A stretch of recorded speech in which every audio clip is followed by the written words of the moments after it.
We would be honored if you would join us. All right, everyone, welcome to another episode of Dungeon Crawlers, where we are in our perspective dungeons. That's right. Because of the way the universe and the world is these days, we don't get to sit in the same room anymore. That's sad. So, if our audio is weird, we sound like we're far, far away, or we don't even sound like we're in the same room, that's because we're not. Because we're all in different places. That is absolutely true. So enjoy us in our different realms of the universe. There are some people that get to sit in the same room. Lucky them. But not us. But that doesn't mean we won't stop bringing the show to you. That means that you will get some extra awesomeness, because that's what we like to do. So with that intro out of the way, we're here to talk tonight about how to keep toxic fandom out of your life, because you need to. It's just, that is the one thing that I feel like has just grown over the last couple of years, where as geekdom, these fandoms have become acceptable and mainstream, that now it's become so toxic and horrible. It's bad. I mean, it used to be, people found out you like Dungeons and Dragons or you like superheroes and comics, and you got a wedgie and then thrown into a locker, or all sorts of crappy things happen to you. Maybe your underpants were somehow ripped off and ran up the flagpole. Nowadays it's just like, it seems like everyone's like, now that we're the top dog, we're the kind of popular group, we can say anything and everything we want. And no, we shouldn't do that. Especially when it's negative. Yeah.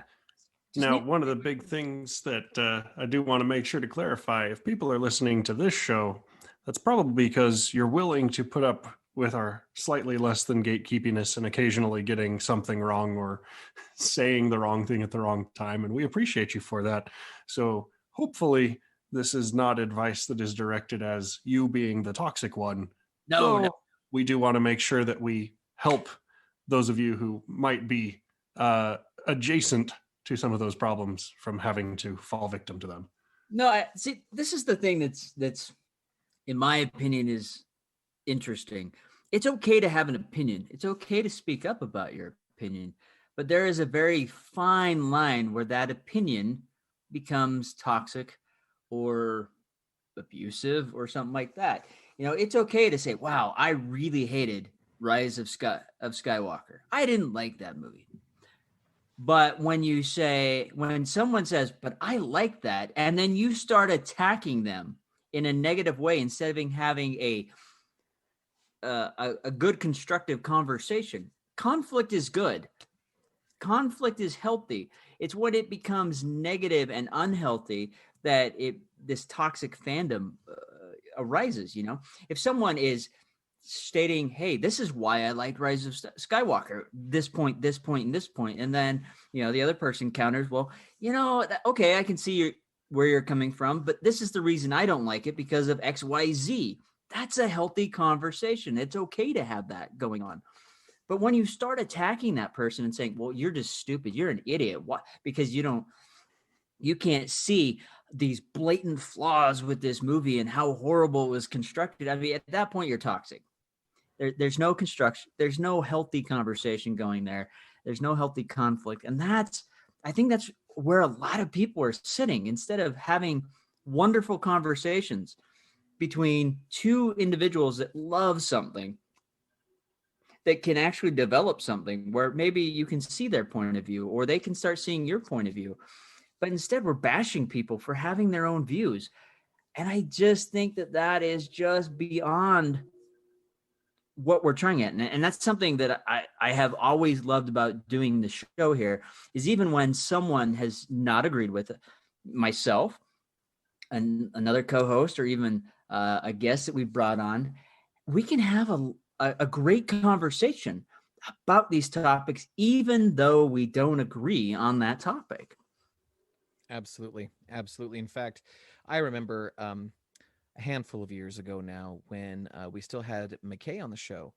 McKay definitely has a very specific view on home consoles and video games, and my view, of which I don't know if you knew this or not, but I have really strong opinions about things, and his opinions and my opinions clash.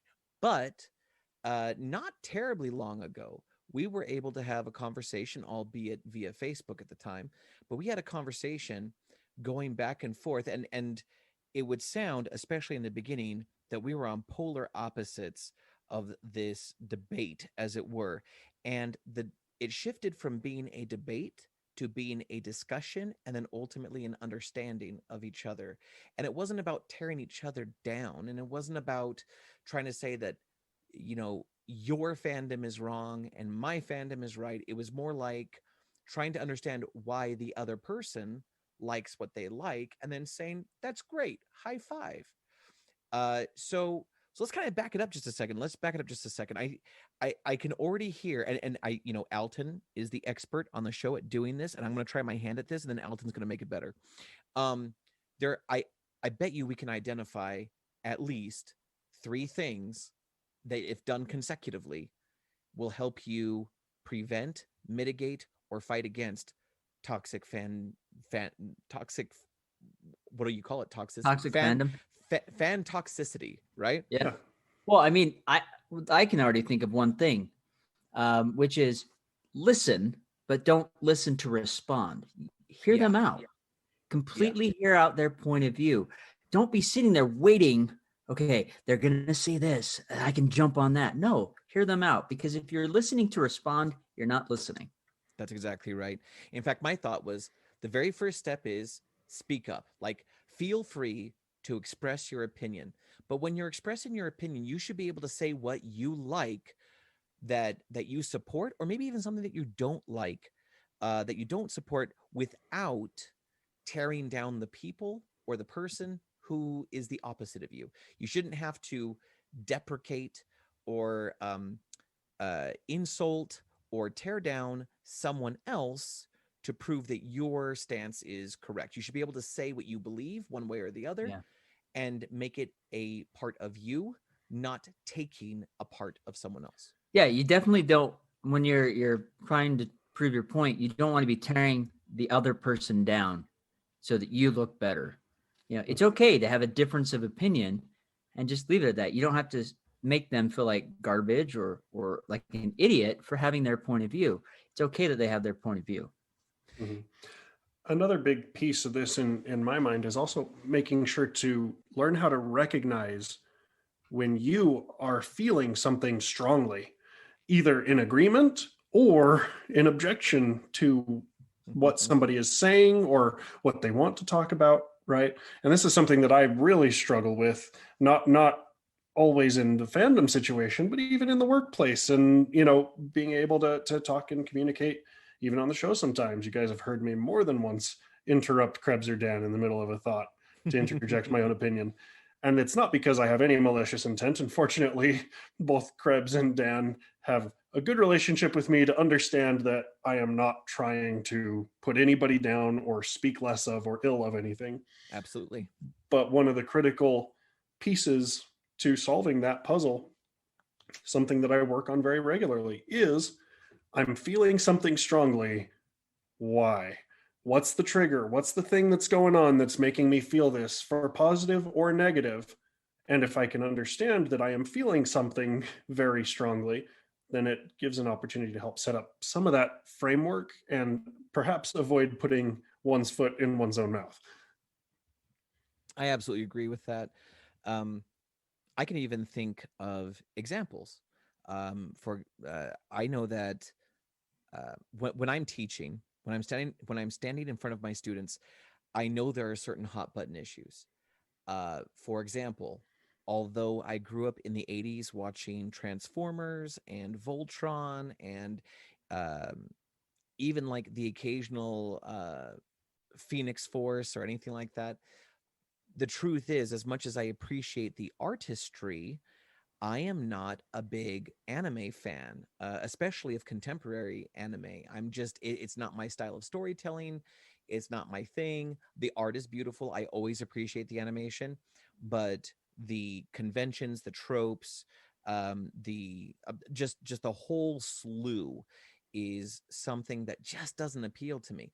But my students, there's a whole subculture of my students that are diehards, and uh, I like to say I like to make inflammatory statements, uh, just to push their buttons. Now, it's meant to be shock value. It's meant to be like a momentary joke. And I'll even tell them, I'm like, hey, I'm just teasing. I'm just messing with you.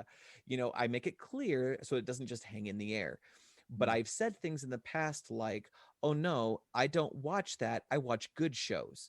And then, you know, stuff like that. Or I don't play Pokemon Go. I'm an adult. And then I'll say things like, you know, I'm purposely pushing buttons just to get a shock out of them because I'm the professor. I'm not supposed to say Yeah. stuff like that, right? And they know that I make it clear I'm just messing with them.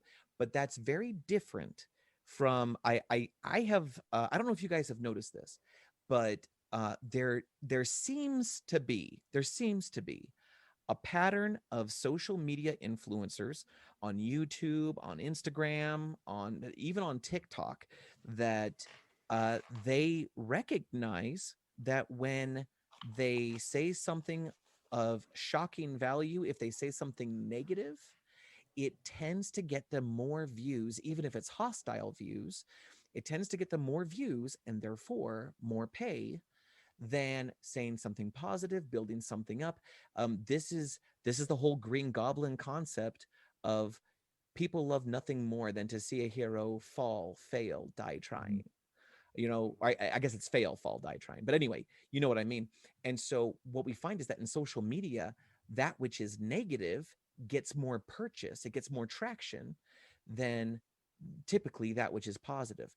Have you guys noticed that? Have you seen that in your own respective spheres? Well, yeah.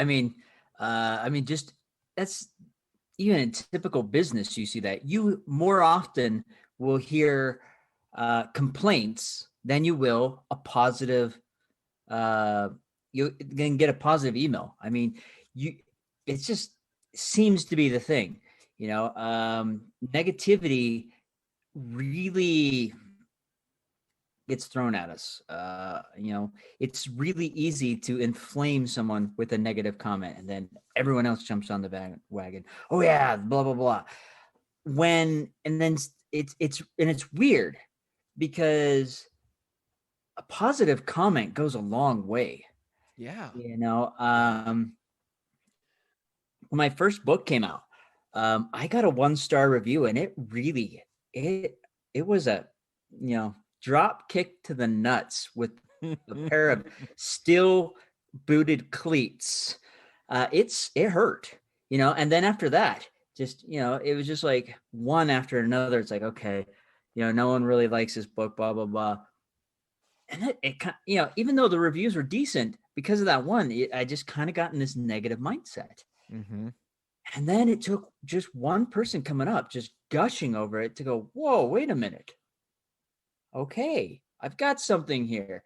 And that's the weird power of negativity, is it does have such a strong hold on us and that's why this toxic fandom is so strong, because someone makes a negative comment and someone's it's kind of like this, the snowball at the top of the mountain. Yeah.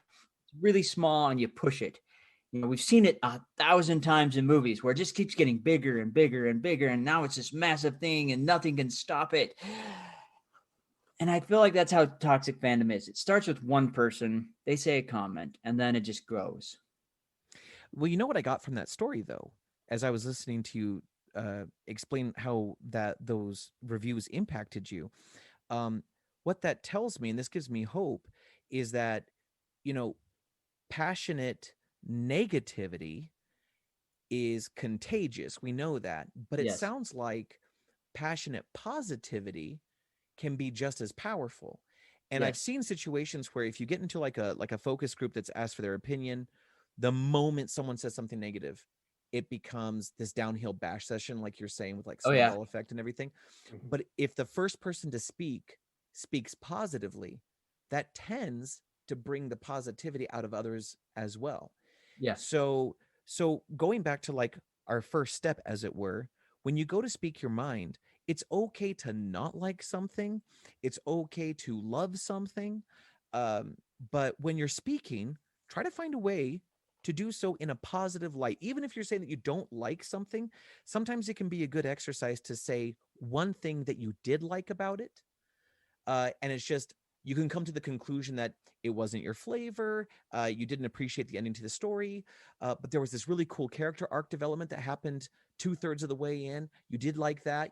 That was okay. If you can find some silver lining, some positive thing about something, then try to hop on that, because that positivity, if you can feel passionate about the positivity, that will spread to others. And I think that can help mitigate toxic fandom. Well, this is the one thing that I've always said, when I've talked at conventions and stuff like that, is if you're going to give a negative review, it's okay. It's okay if you didn't like it. That's right. Give constructive feedback. Why Yes. didn't you like it? I didn't like it because of X, Y, Z. Not just like, I didn't like it because the characters were horrible. Come back with, I didn't like it because the characters didn't feel fully fleshed out. They felt flimsy, or, that love scene in the middle of the book just threw me completely out, and then I couldn't get back into the story, or, those things can then help, like the person writing going, okay, these are the things I did wrong. How can I fix those next time? Constructive criticism is always good because it's a positive thing. Even though I didn't like this, here's something that can maybe help you, so next time I would. Yeah. So do you want casual armchair psychologist Alton for a moment here? Ooh, Oh, yes, casual please. armchair Do psychologist. we have intro music for that? Would that be okay? Let's put I that don't in. know. Editor, just drop that in right here. Casual Perfect. psychology with Dr. Elton Wheelhouse. So, doctor is a little generous. We'll start there. Not a real But doctor. Thank you. A doctor, the same way, Dr. Pepper, the soft drink, is a doctor, not Dr. Pepper, the person the soft drink was named after, was a doctor. But our brains are regulated by many, many different chemicals, right? But in essence, if we boil it all down to a simple thing, our biology is hardwired to do a few things, right? Avoid problems, particularly pain, suffering, issues, find pleasure, right? But the way that we accomplish that is by being very attentive to things that are wrong or off or that are outside of the norm. And similarly, one of the reasons that human biology works the way that it does and why our brains evolved the way they did and our societies evolved the way that we did is that we have found that it is beneficial to us to be able to trust in group think, which means that if we are presented with an idea that we have not considered before, that will generally elicit a much stronger reaction from us, positive, negative, or otherwise, right? And so, especially if it's our baby who we love and somebody comes up and calls it ugly, we're going to want to feel very strongly about that. And one of the ways that a lot of people talk about giving criticism is in the sandwich model, right? The say something good, say something bad, finish with something good. I don't personally subscribe to that completely. And this is why. The underlying principle of that idea is very, very good, which I'll get to in just a minute. However, people can also very easily tell when you are just trying to say something to say something. Yeah, and that doesn't feel good to anybody. What is very important, to the point that the two of you have made, is to be able to find those silver lining things, because what that does is when we present a problem that the other person has not considered before, their brain is going to immediately jump into firefighting mode. Even though the things that we're talking about here are not actual real dangers, our brain still interprets them chemically very, very similarly, right? I put this thing out, I spent years, weeks, months, whatever, or it's my favorite fandom, or it's my favorite whatever, and I've thought a lot about this. Now somebody is presenting me with information that either I have not heard or that I may even fundamentally disagree with, and chemically that poses a conflict, something that I need to overcome, right? But if that person is able to honestly and sincerely accompany that with an idea of, these are the things that I did like, or this is what I would have liked to see more, or this is a solution that you might consider to that problem, what you're doing is you're following it up with a dopamine hit and a social reinforcement that says there's no real danger here, just things to consider, right? And that's a really good thing to do. For example, Krebs, I hate your hair. No, I'm just kidding. That's really, really mean. Nothing new. But we've had a lot of passionate conversations on the show regarding things like Transformers, which I've never really been into, or movies, which again, over the last 6 years, as I've been with my wife, I've gotten much more involved in, but there's a lot of things that are just new to me. And some things that either Krebs or Dan or viewer out there, listener out there, you feel very strongly about. And I feel very differently about, because I'm coming in with a completely different completely different background, completely different understanding. And so when I say Kroll was an okay film, and I leave it at that, the immediate instinctual reaction that the brain says is, I need to get ready to fight. Something is wrong. This is not what I am used to. Whenever I think of Kroll, I have warm, fuzzy, happy feelings inside, and everything is awesome. So that means something is wrong here. But when I can follow that up with saying, it's clear that there are a lot of competing influences going on in the direction, in the writing, in the art style, things that were being adapted and readapted as changes were happening in the movie industry. And I can see how some of that can create some flaws in the film. Now, the brain is saying, oh, okay, contextually, we're not saying everything is wrong, everything is garbage. What we're saying is, this is an area in which there's additional insight, things to look at, things to continue. And beyond that, it opens up really cool conversations for Krebs and I, Dan and I, to go on and talk about, these were the things that really did stand out, that have gone on to inspire game designs and additional conversations and stories and things like that. And that is a major gap in filling in some of that toxicity, because we are now no longer creating a fight or flight response in the opposite person. We're giving them context for a difference in viewpoint, not in validity in either viewpoint. Truth. You've had that casual armchair psychiatry moment with Alton. Thank you.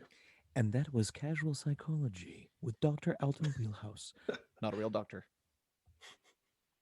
But maybe a Dr. Pepper. Maybe Dr. Pepper. Yeah. Actual Dr. Pepper. I am told I'm very spicy, so that works out. Mm-hmm. But yeah, I mean, and that's really where, as we start to think about how do we prevent ourselves from being toxic fans and participating in toxic fandom of any type, being able to understand that every person has different understanding and background.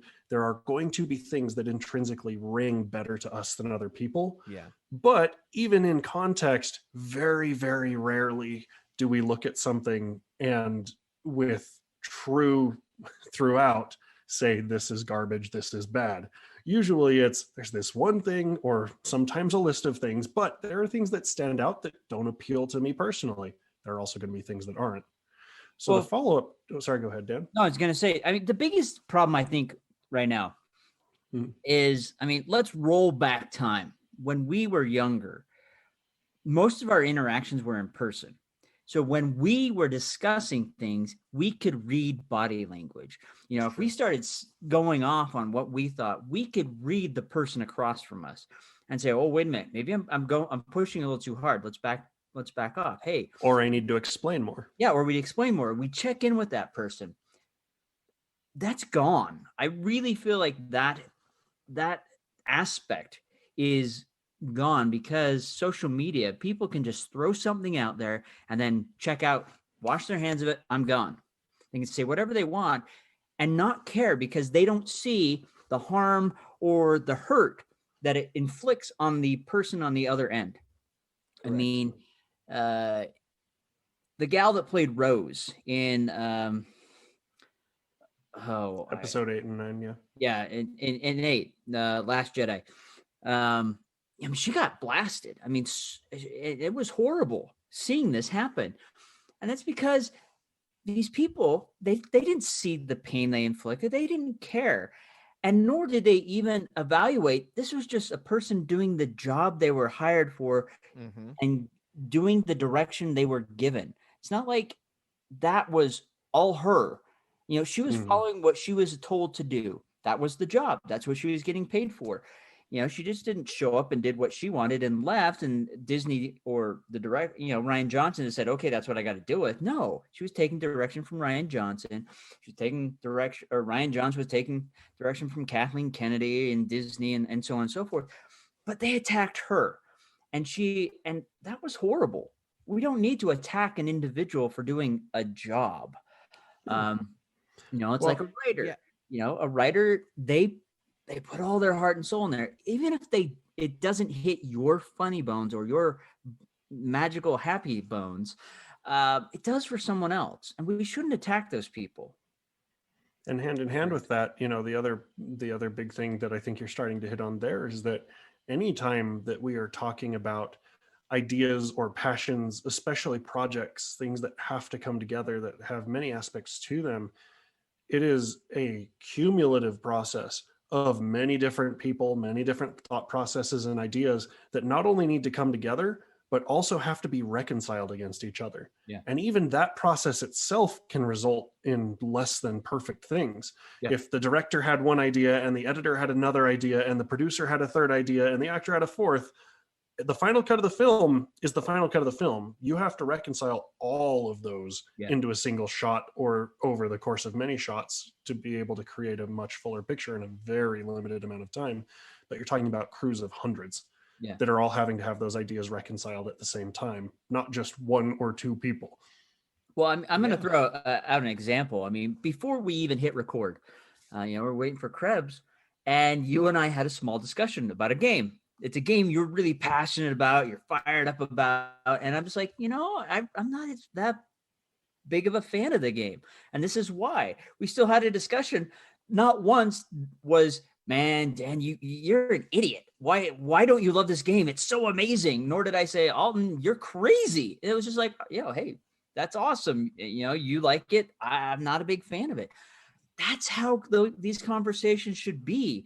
It's okay that we have different opinions, but we don't have to degrade or bash each other, and it's okay that game is you're so passionate about, and it's not one of my favorites. It's an okay game for me, and for you, it's one of those games that you just love, and it's just one of those pinnacle games, and that's fantastic. I appreciate the fact that is that type of game for you, and I think that's how we need to be as fans and as people. Is it's okay for people to be passionate about the things they're passionate about. It's okay for us to be passionate about the things we're passionate about. And that doesn't mean we are less of a person because of those things, nor is the other person on the other side of the table. Absolutely true. Absolutely true. So how then do we progress forward, and how do we prevent, mitigate, or even fight against fan toxicity? How do we actually put a stop to it? How do we push back against the tide? I mean, So go ahead. So I think two parts of that. I think we really need to look through it through two different lenses. The first is, how do I prevent myself from becoming a toxic fan or participating in a toxic fandom? And then the second thing is, how do I deal with a situation in which I am either surrounded by or confronting toxicity without becoming toxic myself or making the situation worse? I mean, and I think, I was going to, mine kind of ties in with that. Kind of play your comment back through your head and imagine yourself on the other side of the conversation. Is what you're saying going to hurt the person on the other side? If you were that person receiving this information, is this something that's going to hurt me, or is that going to hurt them? If so, maybe change up the language, maybe change it up. Because I mean, that's the big part of this component of toxic fandom. We just don't care if it hurts the other person. We're saying it to say it out, get it out there.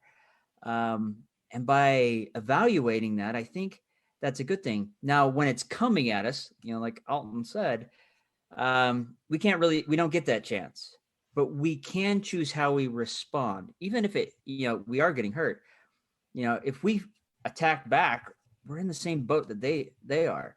But if we can say, whoa, what's going on? What's all this negativity? What's this hostility? I don't agree with this. And then have a civil conversation. I think if we can just dial that back, clearly we've seen multiple times when someone throws a bomb at one country and that country throws another bomb back, we know a war is going to happen. Yeah. It's pretty much the same thing with words. Someone's going to lob a grenade at you. How do you deal with that? Do you act like Steve Rogers that jumps on the grenade and asks everyone to run away?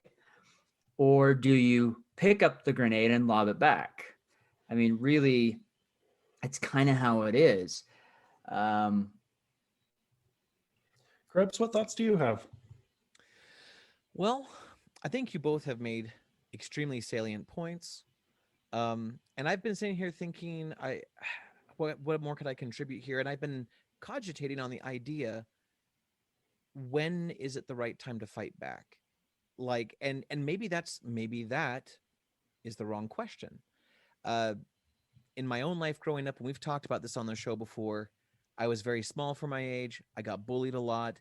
And as I got older, I learned that in many cases, not all, but in many cases, the best response to being attacked or to being bullied is often to be prepared to defend yourself, whether it's with words or whether it's with something more than words. Now, with fandom here, of course, we're only talking about discussion. We're only talking about conversation. At no point should fandoms cross into the physical realm. That said, is there a time when it's okay to stand up? And I think the answer is always when it's in defense of yourself or defense of another person, but you don't have to fight in defense of the intangible or the irrelevant.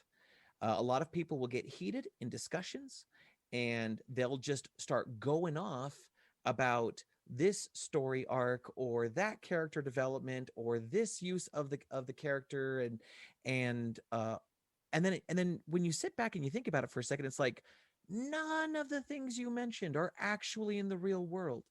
They are all imaginary. And in the process of defending the imaginary, you're willing to roast or ruin another living human being. Mm-hmm. That cannot be the way that we behave. We have to be able, this goes back to what Dan was saying about, like, if you're listening to respond, then you're not listening at all. In fact, one of the ways that I've discussed that when it comes to just interpersonal interaction is debate can be healthy. Like you were saying, Dan, conflict can be healthy. Yeah.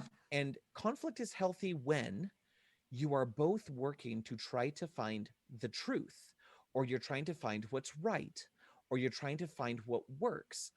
When it becomes toxic or unhealthy is when you're arguing to win. Yeah. If you're just looking to win, you're doing it wrong and you've already lost. So I would say the way that we push back the tide of toxicity is we do what Dan was saying earlier. We hear each other out. We acknowledge that people are allowed to have their opinions and their views.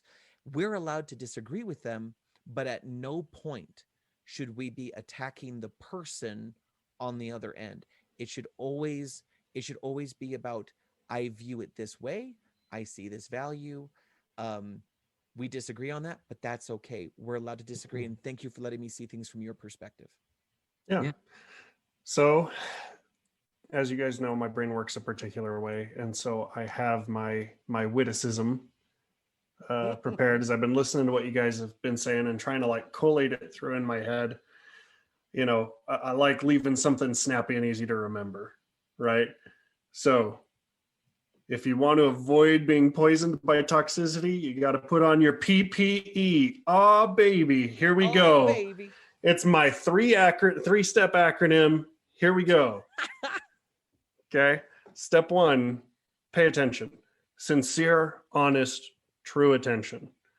Listen to what they're saying. Listen to the way that they're saying it. Identify, those things that they're feeling elevated about, they're feeling passionate about, right? And really, truly listen, because you may find that there are things that they are saying or ways that they are saying it that you agree with. And there may be things that you listen to it and you realize they are saying it this way, but what they actually mean is this, and this is not as much in conflict with me as the way that they may have phrased it, right? Step 2, now that you have actually paid attention and listened, the second P is play it both ways. As I'm thinking about my response and as I'm thinking about what I feel, I also need to think about how they are going to feel, how they are going to receive it. Is there a way that I can phrase this differently? Is there a way that, maybe this is a point that we're just going to disagree on and that can be okay? And then the third thing is, as you have now considered that response and considered that way to interact with other people, elevate your response.